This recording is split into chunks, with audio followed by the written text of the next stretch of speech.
This episode is brought to you by Fox One. Watch all 104 matches of the FIFA World Cup live in 4K for just $19.99 a month with 3 days free.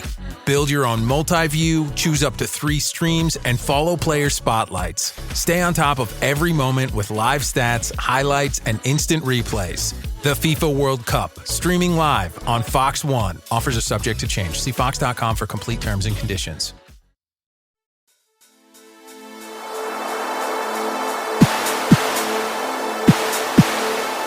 The History of the World podcast, written and presented by Chris Hasler.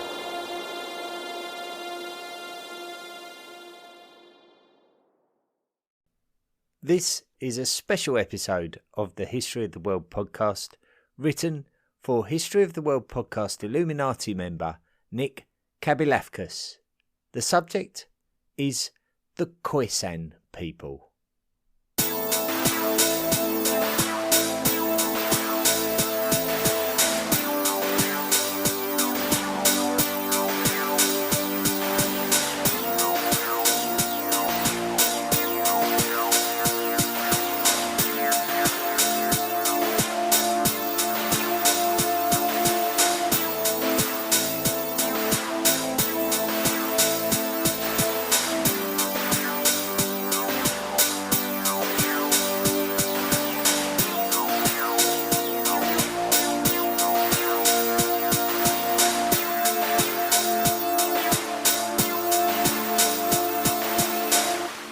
Khoisan peoples are a group of culturally and ethnically linked peoples who live in the south of the continent of Africa and who are therefore linked to the national politics of the country of South Africa, which we know to have had its struggles when looking after the diverse mixture of ethnic identities that reside within its modern borders.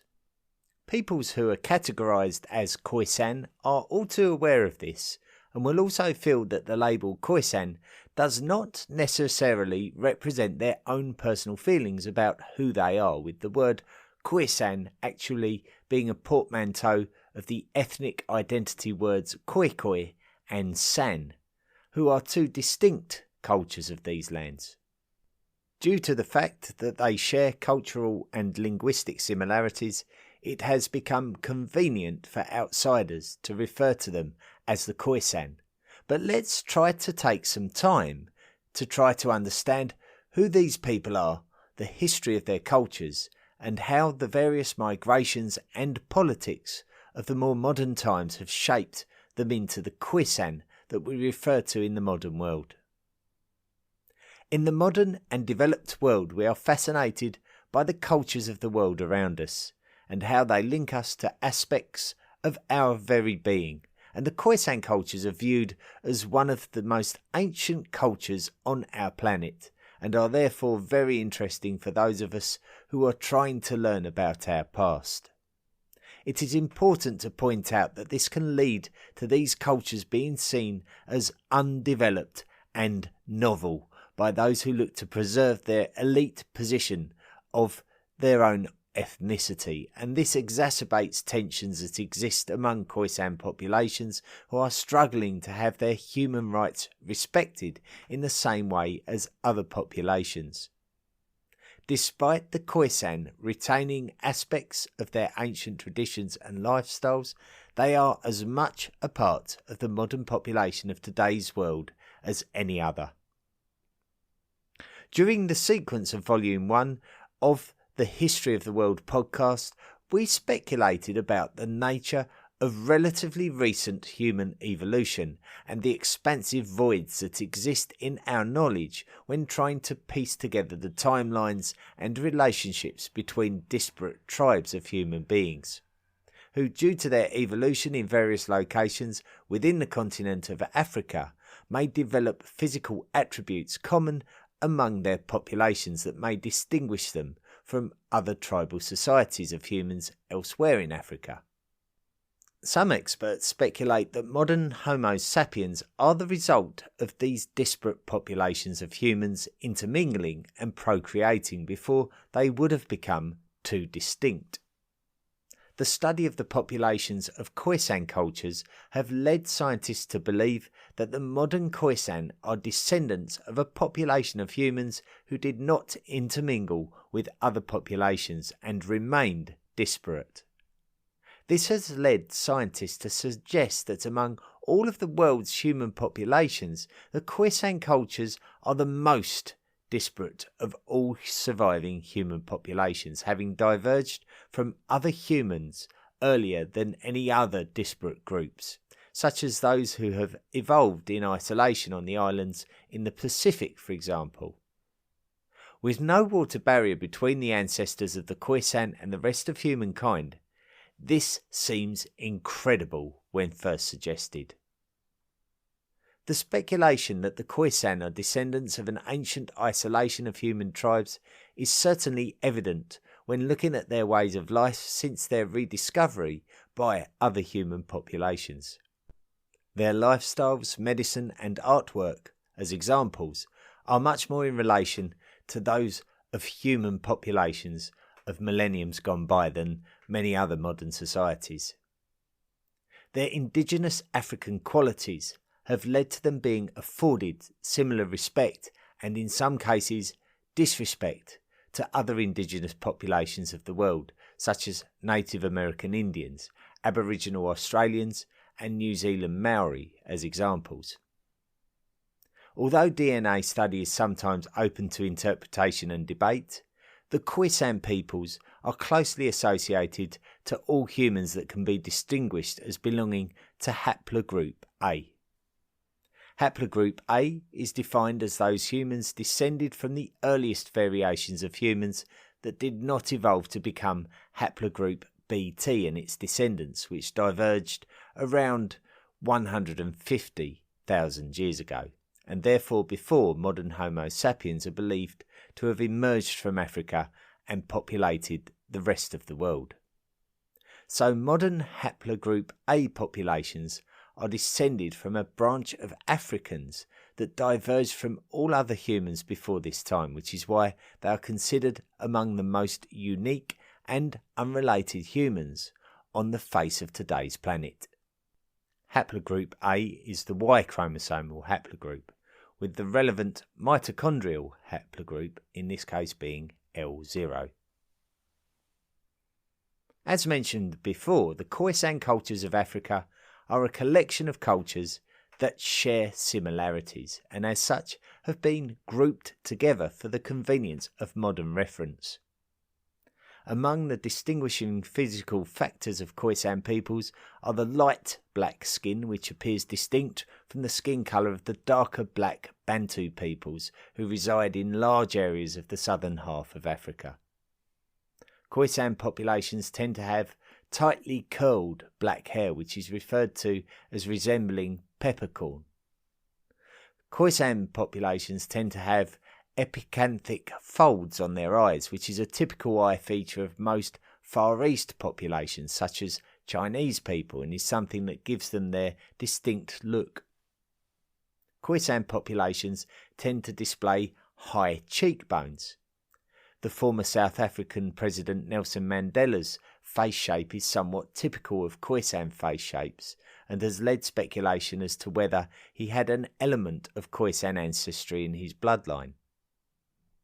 The small body stature is distinct to the San cultures of the Khoisan populations though, demonstrating the dangers of referring to anyone as Khoisan due to the further and obvious distinctions among them all. The ease at which foreign cultures have collectively lumped these cultures together has led to a racial distinction between the Khoisan peoples and other ethnic populations, particularly in the country of South Africa, that has had consequences on these people. The Khoisan peoples, along with being referred to as the Khoisan, have been variously referred to in history as Bushmen, Hottentots, Cape Blacks and Coloureds by migrating populations. The traditional known distribution of Khoisan language speakers are not dissimilar from the area of the Kalahari Desert. Although we have regularly referred to the country of South Africa, the distribution in the desert is much more centred on the modern country of Namibia at its border with Botswana, with a significant population also in southern Angola. The overwhelming non-European language family of the southern half of Africa is the Bantu language family, so the Khoisan language speakers make up a comparatively small percentage by comparison to the Bantu language speakers. In Namibia, over 10% of the population speak the Khoisan language, which is distinct from the languages spoken by the San people. Due to the distinct clicking consonant sounds, the languages of the Khoisan and the San were believed to be closely related, but this is now disputed. Early history. If we distinguish the Khoisan and the San people from one another, we believe that the San people were hunter-gatherer peoples who were typically found in the southern portion of Africa, and that the Khoisan people migrated into the lands of the San around 2,000 years ago. The expert mobility of the Khoisan may be supported by a number of observations. The Khoisan were pastoralists, which means that they were animal herders, and that they would have been able to follow herds in numbers, and this may have been essential to them due to the aridness of the lands of the Kalahari Desert, requiring the Khoisan to be expertly nomadic in their living nature. To the San people, it is likely that the Khoisan and their culture was initially quite alien to them, and this may have brought about tensions, but ultimately the two cultures did coexist, even if not entirely harmoniously. The Khoisan were expert sheep herders before they became expert cow herders, and they created pottery, but they were not iron workers. Despite the fact that the distribution of Khoisan languages and cultures appears to be concentrated around the lands of the Kalahari Desert, it is notable to see some cultural links to East Africa, which raises a number of questions. Two language isolates in the country of Tanzania, namely Sandawe and Hadza, appear to contain those very distinctive clicking consonant sounds of the Khoisan languages of the lands around the Kalahari, and there also can be found examples of rock art which have characteristics typical of the San cultures. The fact that we believe that Bantu speakers originated from the rainforests of Western Africa and gradually migrated into the lands of Southern Africa may now disguise a language distribution that existed beforehand, which may have connected the far south of Africa to Eastern Africa, making the connection of Khoisan characteristics easier to swallow as a theory. Linguists feel confident that there was a significant migration of Bantu speakers into southern Africa, especially when evidence of iron working and agriculture appears to have emerged in these lands at a similar time, two things that were not evident before this supposed migration. Bantu speakers now make up the vast majority of non-European based languages in the southern part of Africa, with speakers of the Khoisan languages being a considerable minority around the lands of the Kalahari Desert. European migrations. The earliest Europeans in Africa are seen as invaders of territory and invaders of culture, as they colonised lands and transported African peoples from the western coasts across the Atlantic to the lands of the Americas for labour. Possibly around 30% of African peoples shipped across the Atlantic were Bantu language speakers. By this period of history, Bantu languages had diversified considerably across their wide geographical range. From the 15th century onwards, European nations began to explore the wider world at a rapidly accelerating rate. Interest in Oriental produce created business opportunities for those with the ability to invest in the naval transport of such goods, some of the most lucrative being ground spices including pepper, which were easy to store and transport in large quantities. Successful transcontinental Portuguese traders came under competitive pressure from Dutch traders during the 16th century. The English were also in competition for Oriental trade opportunities, and in the earliest years of the 17th century both the English and the Dutch had created East India companies designed to create some regulation to this thriving spice trade. Ancient canals linking the Mediterranean Sea to the Red Sea had always been difficult to maintain, and as such, any precursors to the modern Suez Canal often fell into disrepair or were deemed too expensive to construct. Therefore, European sailors deemed it necessary to navigate their ships around the continent of Africa in order to reach India and the Far East.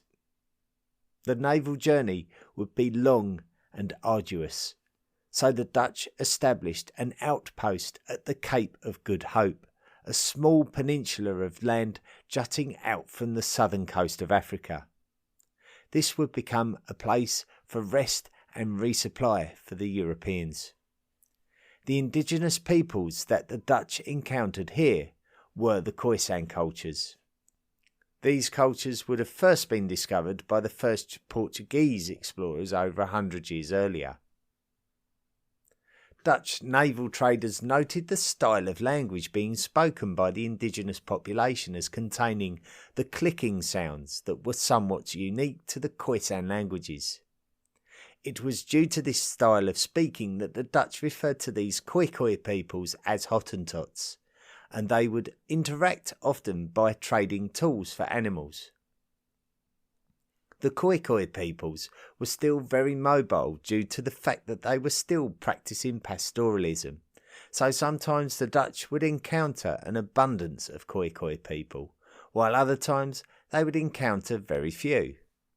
The Dutch quickly recognised that the fertility of the lands in this region of Africa were much better suited climatically to European farming styles, as opposed to the arid deserts and the tropical climates to be found further north on the African continent. Both the Dutch and the English would quickly recognise an opportunity to establish an actual colony at the Cape of Good Hope.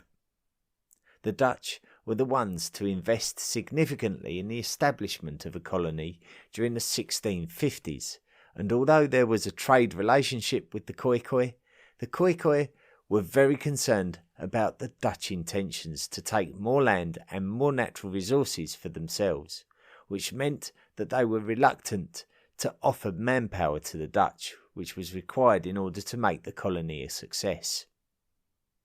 By 1655, the Dutch were farming their own livestock and using crop rotation techniques to maximise the produce of the lands. As the Dutch began to distribute lands to individuals, it became clear to the Khoisan and the San tribes around the lands of the Cape that the Dutch were starting to take over. They would overcome labour pressures by importing slave labour from Madagascar and the Malay archipelago.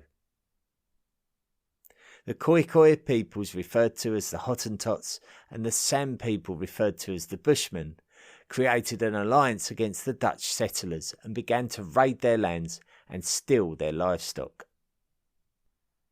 It would be down to a man called Jan van Riebeck, the commander of the Dutch Cape Colony, to exploit the divisions between the Khoisan alliance and reach terms with them.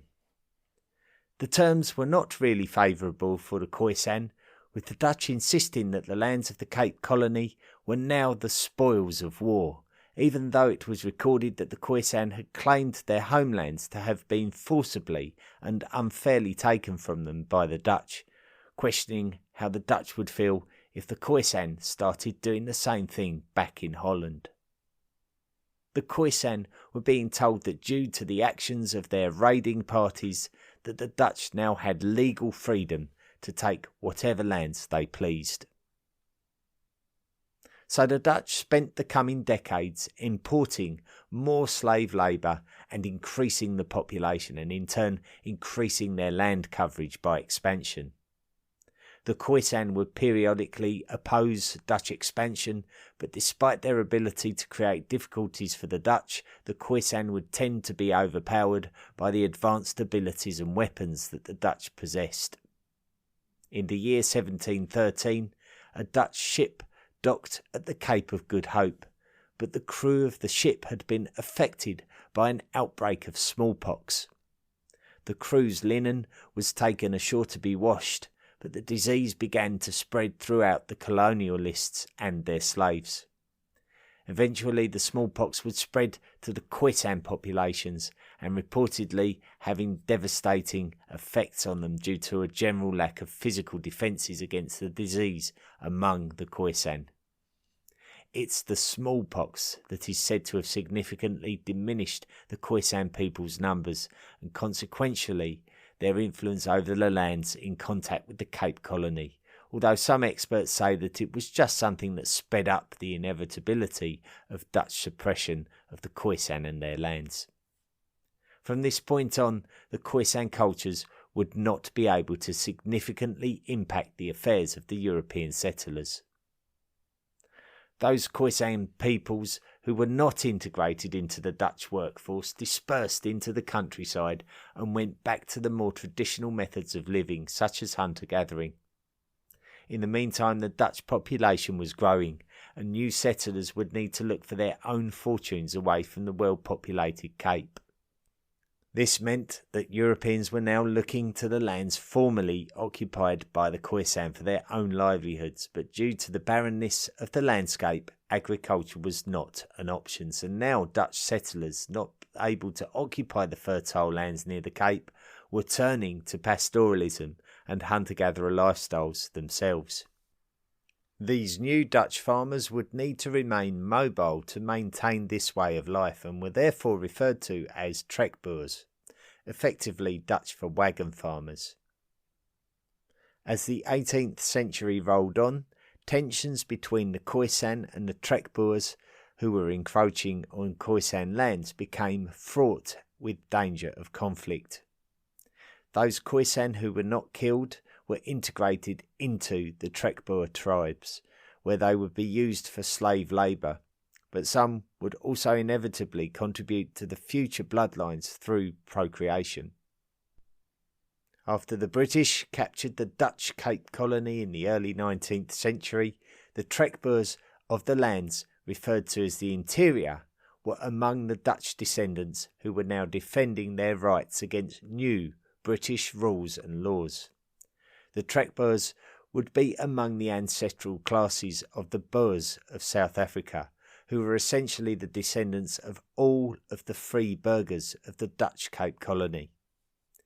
The Khoisan would be much more closely linked to the Boers politically in the emerging modern English-speaking state of South Africa. Many Khoisan cultures retained their historical ways of life and their languages during this period of rapid change and shifting powers, which turned the Cape Colony into the Republic of South Africa. But in the formation of South Africa, it became too convenient to pigeonhole the Khoisan people into a category called coloureds, which referred to their skin tone and subsequently caused them ill treatment due to the racist style of bureaucracy employed within South Africa during the 20th century. Rock art. Venturing towards the South African interior from the settled coastal lands such as the Cape of Good Hope and the modern city of Cape Town, and we arrive at a semi-arid expanse of land referred to as the Karoo, before going further north takes us into the Kalahari Desert. The Karoo was traditionally lands in which the southern Khoikhoi pastoralists and the San hunter-gatherers lived their lives, and it is here that we have discovered prehistoric rock art which tells us of South Africa's deep and rich human past. In fact, if we go back to volume 1 of this podcast, then we discovered that some of the earliest human artwork known can be discovered in South Africa at sites such as Blombos Cave. It may be impossible to know what connection the people who created this rock art over 70,000 years ago have with the modern Khoisan and San tribes, but certainly some of the more modern rock arts of the last 3,000 years can be more accurately attributed. Due to the San culture's retention of their prehistoric ways of life, we can see rock art created by San peoples from both before and after European colonisation.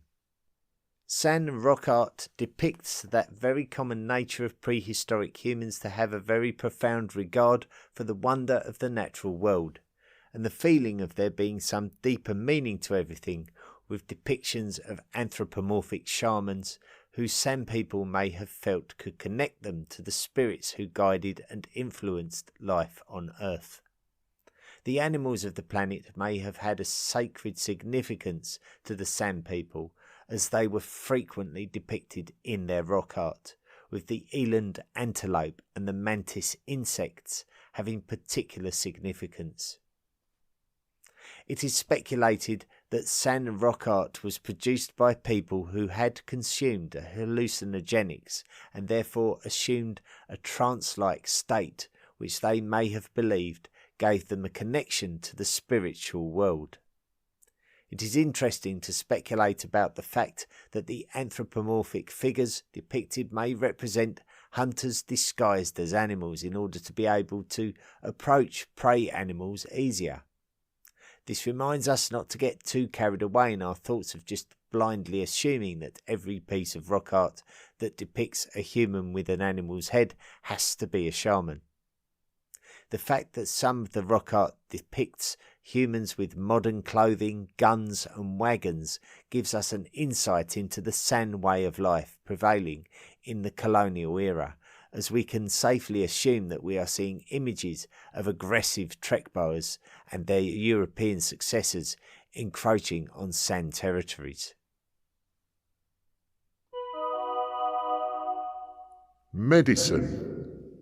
We always have to be very careful when discussing cultural aspects of the Khoisan people to remember that the Khoisan is a catch-all term for the earliest indigenous peoples of South Africa who resided in these lands before the Bantu expansion described earlier in the episode.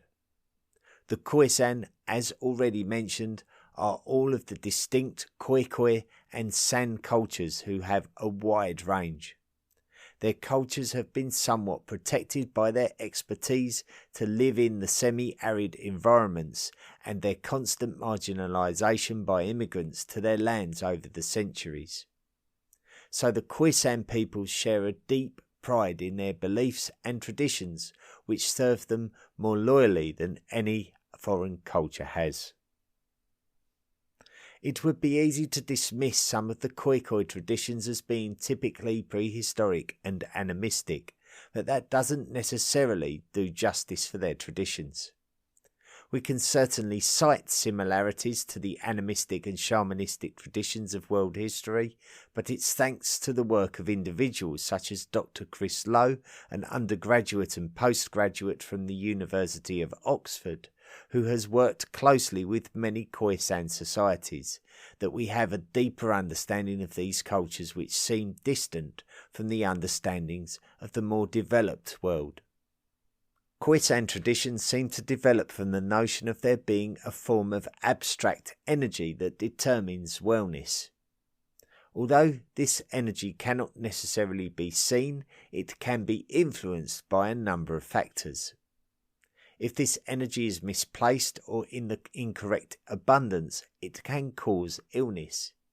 So, for example, the presence of too much potent energy may cause a rush of adrenaline that can cause the heart to race and result in stress to the human body and subsequent illness. Energies can be influenced by the weather, particularly by wind and storms.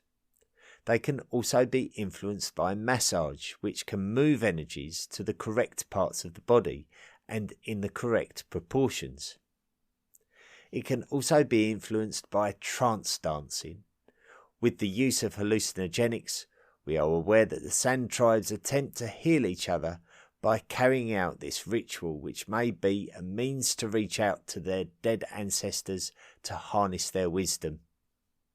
While this style of healing is debunked by modern societies dealing in scientific treatments, the San peoples believe that modernization has actually caused humankind to lose touch with their spiritual connections.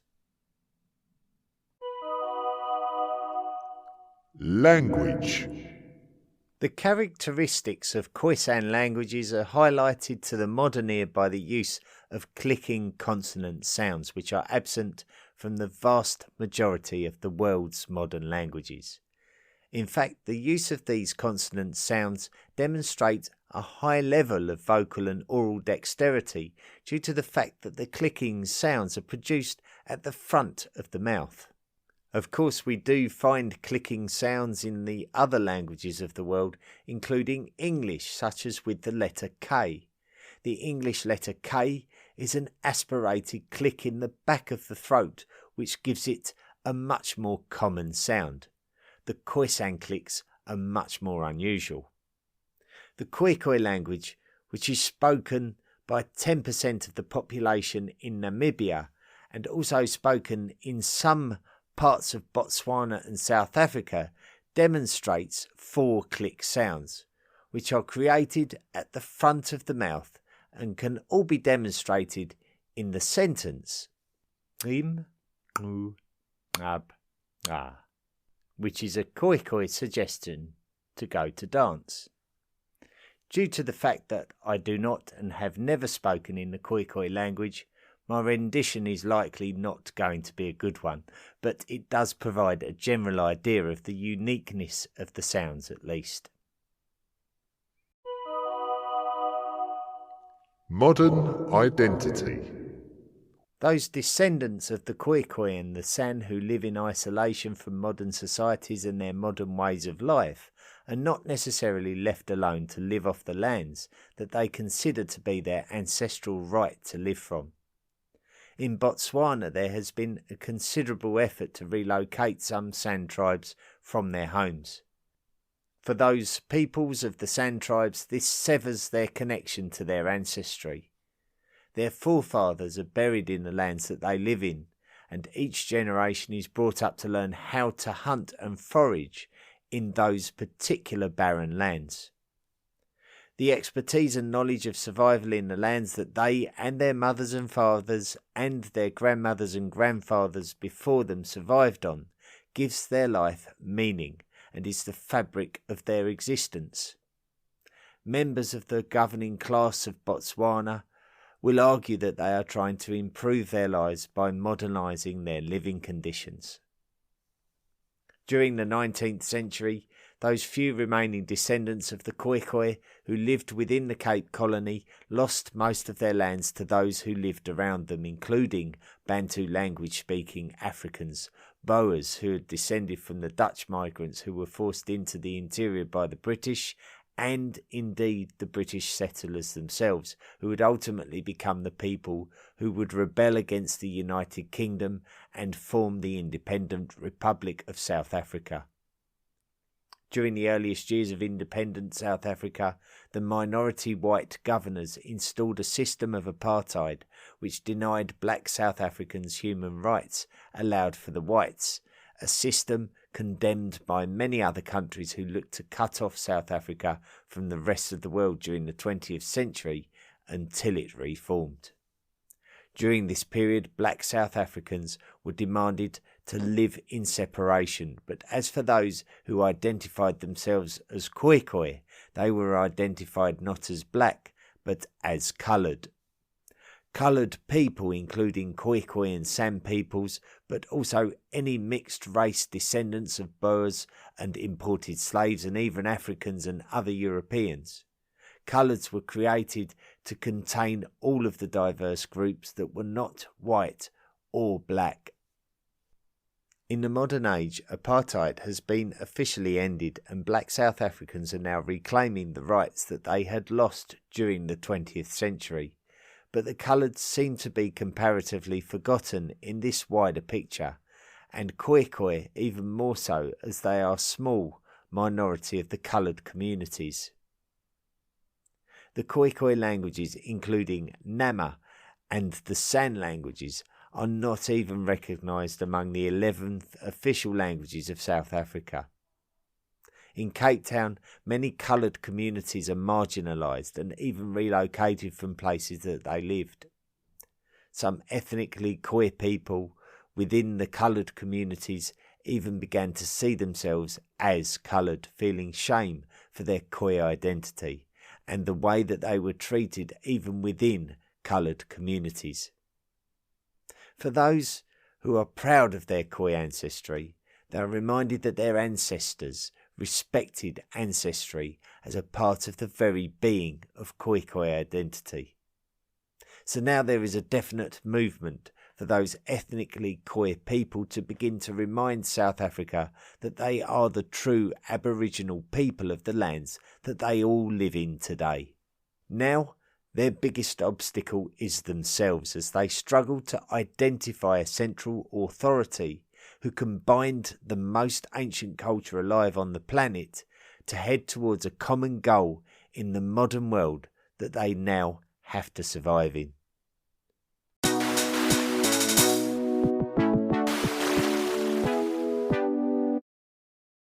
Suffering from dry, tired, irritated eyes? Don't let dry eyes win. Use Systane Pro. It hydrates, restores, and protects dry eyes for up to 12 hours. Systane Pro. Triple action dry eye relief. Thank you very much for listening to this week's episode of the History of the World podcast, a special episode about the Khoisan peoples of Southern Africa. And that was a special episode written for History of the World podcast Illuminati member Nick Kabilafkas as a means to say thank you for your support of the History of the World podcast. Of course, next week we'll be moving on to a special episode for History of the World podcast Illuminati member Pre Carpenter, and it will be about the history of Crete. Now let's move on to other features. The Ancient World Cup. Okay, seems like a long time since we last did this, doesn't it? But let's summarise exactly what we're doing for those listeners who may be new to the History of the World podcast. We've introduced a little competition, just a bit of fun. We've taken 64 ancient cultures or peoples and we've put them all into a massive draw. So those 64 teams were drawn out into 16 groups of 4. And then week by week, what we've been doing is we've been voting for our favourites in each of those 16 groups. And the two cultures that came top of their groups advanced in the competition. So we narrowed it down to 32 teams. And now we're in the knockout stages. So we've got culture versus culture. And there's 16 matches to find out who the final 16 cultures are. Now, we already know that the Macedonians, the Scythians, the Britons, the Franks, the Babylonians, the ancient Egyptians, the Sumerians and the Phoenicians have made it through to the third round of this competition. But now we need to find out who the other 8 teams are. So over the course of the next 8 weeks, we should be able to narrow it down to the final 16.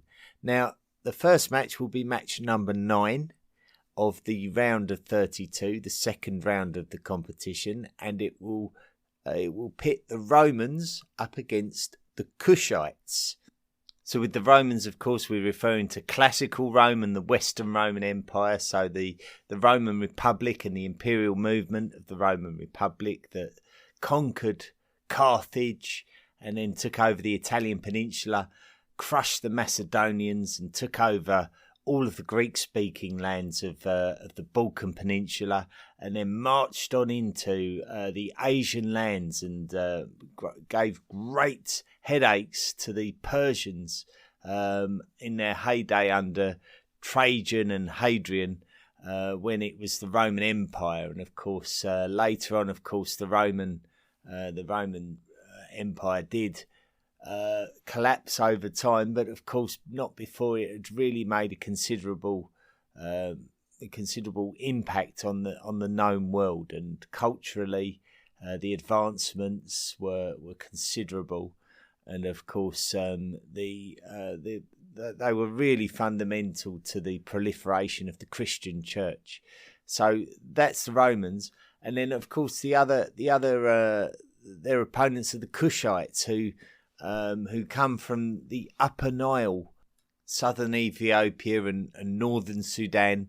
They were sort of ancestral to the original Nubians, just beyond the cataracts of the Nile, if travelling south. And they did eventually become the pharaohs of Egypt. So they did actually, for a period, take over during the struggles with the Assyrians, etc. And it was during that period that we see these very unique pyramids that they built, and they certainly were an interesting culture to say the least, the Kushites. So the Romans versus the Kushites. Voting will begin on Facebook, on the Tapatalk forum, and also on Nick Barksdale's Study of Antiquity in the Middle Ages YouTube page, or the Facebook page that's dedicated to the YouTube channel, I should say, and on Twitter. So you'll be able to vote in any of those forums for who you would like to advance for the next round. The results will be announced in next week's podcast. Listener messages and reviews. We should be able to shoot through these. Of course, we did publish an episode last week, so we were doing 2-week gaps previous to that. But Jeff Nye, who's a History of the World podcast Illuminati member, has put, Chris, love your podcast, learned so much and excited to learn more. I've been donating for quite some time, but I don't think I've received any of the rewards from the various tiers. Would you be able to assist me with this? Yes, Jeff. If you remember the History of the World podcast Illuminati, I used to send you messages through the Patreon website. So it has its own messaging service on that website. But then I stopped doing that and I started emailing individuals to let them know that they'd achieved the tiers. So to any History of the World podcast Illuminati member, if you're waiting to hear of your reward and you think, well, hang on a minute, I've qualified for the reward, but I haven't received a message saying that offering the reward to me, just get in touch. It's not a problem, and sometimes messages get lost in cyberspace, don't they? Or they might end up in the junk folder or the spam folder. Just get in touch. It's no problem at all. I'm more than happy to issue those rewards to those people who've supported the podcast, of course. And Jeff, I've just sent you the 4 messages and the 2 emails that you've been sent over the course of the last 2 years. And please do have a look and find out what you're entitled to, and certainly make sure that you claim your rewards. You've done enough for the podcast. Now it's time for you to get something back. So thanks for the message, Jeff. Daniel Brooks has written in and put, hi Chris, I just wanted to write again and let you know how much I love the podcast. I've been a member now for 1.5 years and I feel like it's the best money I've ever spent. Dan, you are of course a History of the World podcast Illuminati member and a very highly valued benefactor of the project. So it's great to hear from you, Dan. You've gone on to write, my commute to work is about 35 minutes, and since I've been listening at 1.5 times speed, I now always finish each episode I start. Keep up the great work. Your effort is much appreciated. Dan from Connecticut. Thank you, Dan. Yeah, I'm really grateful for your message, Dan. Sorry, I've changed your name as well. I'm really grateful for your message, Dan, and it's great to hear from you, and I'm really grateful for all the support that you've given to the History of the World podcast. Yeah, you're not the first person to say that you listen to the podcast at 1.5 times the normal speed. I've seen that a number of times over the course of the last 4 years. And of course, I do try to talk at a very deliberate pace, because that's how I like to listen to my podcasts. I like them to be quite deliberately paced, because my brain is quite slow at processing information. And it seems a lot of you have brains that process information faster, certainly a lot faster than me. And you're able to still enjoy the podcast at a faster speed, which I suppose is great, because you can choose and still enjoy it. So that's a positive thing, I suppose. But thank you very much, Dan. And of course, don't forget, of course, Dan, you've qualified for rewards thanks to your dedication and support of the project. So don't forget to claim your rewards. If you want to become a member of the History of the World podcast and qualify for these wonderful rewards, then please do go to the historyoftheworldpodcast.com website and click on the Patreon link. And there you can see what entitlements are on offer, and you can sign up and support the podcast and help me make it great for a long, long time to come. And then Lynn Dowling has written in. She actually asked me, she once again, another History of the World podcast Illuminati member, highly valued, and has asked me about advice for her visit to the UK. She comes from San Diego. She wants to visit the UK and has asked me for a bit of advice about places to go and things to see. And I've tried my best to point her in the right direction. But also she's quite interested to find out more about the country of Thailand and the history of Thailand. Now, of course, we will be visiting in Indochina later on in the episode. But of course, yeah, Thailand with its rich history. Once again, I mean, it's the same challenge that we're going to have next week, is fitting in the history of one culture or one people's, the entire history, into one episode. So I'll have a look and see what can be achieved. And of course, next week we're going to be publishing the entire history of the island of Crete. What a challenge that's going to be! But I'll tell you what, that island has been through some incredible periods in its history, and it's going to be absolutely fascinating to explore that more. Let's find out who has joined the History of the World podcast Illuminati membership this week. The new member is Erin Vile. Erin Vile, I hope I've pronounced your name correctly, but you are now a lifelong member of the History of the World podcast Illuminati, and we are incredibly grateful for your support. So thank you very much. I'm just going to look now to see if any new reviews have come through since our podcast episode last week. History and Entertainment from Canada has written a review saying, amazing, 5 stars. This is one of the best podcasts for history lovers. I'm a huge history nerd, and I have an obsession with understanding the past, and I love how well the information in this podcast is presented and laid out chronologically. Chris has such a kind, calming voice with the most endearing accent. I really like that he presents the facts and lets you derive your own opinion about it. So I appreciate how much work has gone into it and how educational it is while being so entertaining. Listening from Vancouver, Canada. Thank you, History and Entertainment. Well, that's it for this week. Thank you very much for listening. It's good to be back. Next week, it's the history of Crete. Don't miss it. And before I go, for all of you History of the World Podcast Illuminati members that are still contributing through Patreon, keep an eye on your Patreon feed or the Patreon feed for the History of the World podcast, because I'm planning to give you some special episodes or some special sort of debriefs on there to the episodes that we're publishing. So please do not forget to check that out. Until next week, be good. Need a laptop that's built to perform and designed to last all day? Select Windows 11 PCs starting at $499.99 are now at Best Buy. Learn more at bestbuy.com. Best Buy. Imagine that. The History of the World podcast, written and presented by Chris Hasler. Please consider making a financial contribution by going to the historyoftheworldpodcast.com website and clicking on the Patreon link. Email the show at historyoftheworldpodcast@mail.com.